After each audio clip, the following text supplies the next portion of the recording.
नमस्कार सर्वांचे। आजच्या व्हिडिओमध्ये आपण पाहणार आहोत लाडक्या बहिणींनो eKYC या नवीन वेबसाईटवरून सुरू येथे करा क्लिक।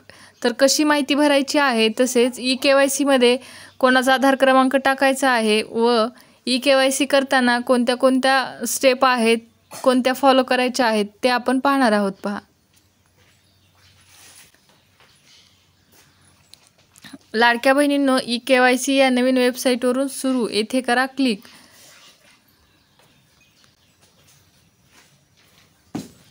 मुख्यमंत्री लाडकी बहीण योजनेच्या लाभार्थी महिलांसाठी eKYC प्रक्रिया आता दरवर्षी करणे बंधनकारक करण्यात आले आहे। त्यासाठी 2 महिन्याची मुदत देण्यात आली आहे। eKYC करताना येणाऱ्या प्रमुख अडचणी। eKYC करताना येणाऱ्या प्रमुख अडचणी: मोठ्या संख्येने लाभार्थी एकाच वेळी eKYC करत असल्याने तांत्रिक अडचणी येत आहेत। पहा, मग कोणत्या अडचणी येत आहेत तर वेबसाईट ठप्प, वेबसाईटवर लोड वाढल्यामुळे ती ठप्प होत आहे किंवा वारंवार एरर येत आहे। OTPची समस्या: अनेक लाभार्थ्यांना OTP येण्यास विलंब होत आहे किंवा OTP प्राप्तच होत नाहीये। मग तसेच आधार क्रमांकाची समस्या देखील आहे। पहा, पती किंवा वडिलांच्या आधार क्रमांकाची समस्या। eKYC मध्ये पती किंवा वडिलांचा आधार क्रमांक देणे बंधनकारक केले आहे। यामुळे ज्या महिलांचे पती हयात नाहीत किंवा ज्यांचा घटस्फोट झाला आहे आणि ज्यांचे वडीलही हयात नाहीत, त्यांना आधार क्रमांक कोणाचा टाकायचा याचाही प्रश्न पडला आहे। तर विवाहित महिला पतीचा आधार क्रमांक द्यावा। अविवाहित, कुमारी, विधवा, घटस्फोटित महिलांनी वडिलांचा आधार क्रमांक द्यावा।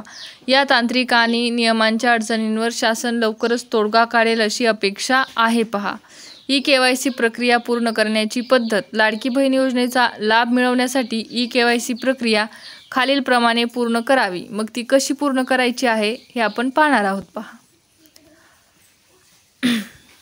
पोर्टलला भेट, अधिकृत संकेतस्थळावर जा आणि eKYC बॅनरवर क्लिक करून फॉर्म उघडा।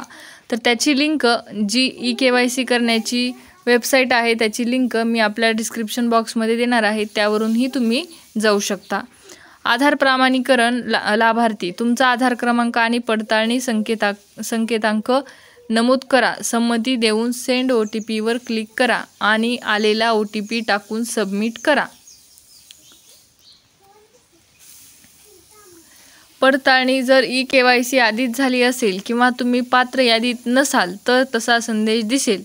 पती वडिलांचे प्रमाणीकरण: पती किंवा वडिलांचा आधार क्रमांक आणि कॅप्चा कोड नमूद करून संमती द्या आणि सेंड OTP वर क्लिक करा।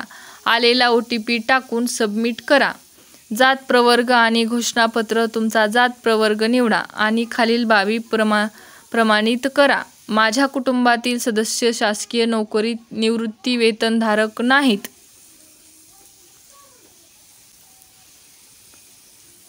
माझ्या कुटुंबातील केवळ एक विवाहित आणि एक अविवाहित महिला या योजनेचा लाभ घेत आहे।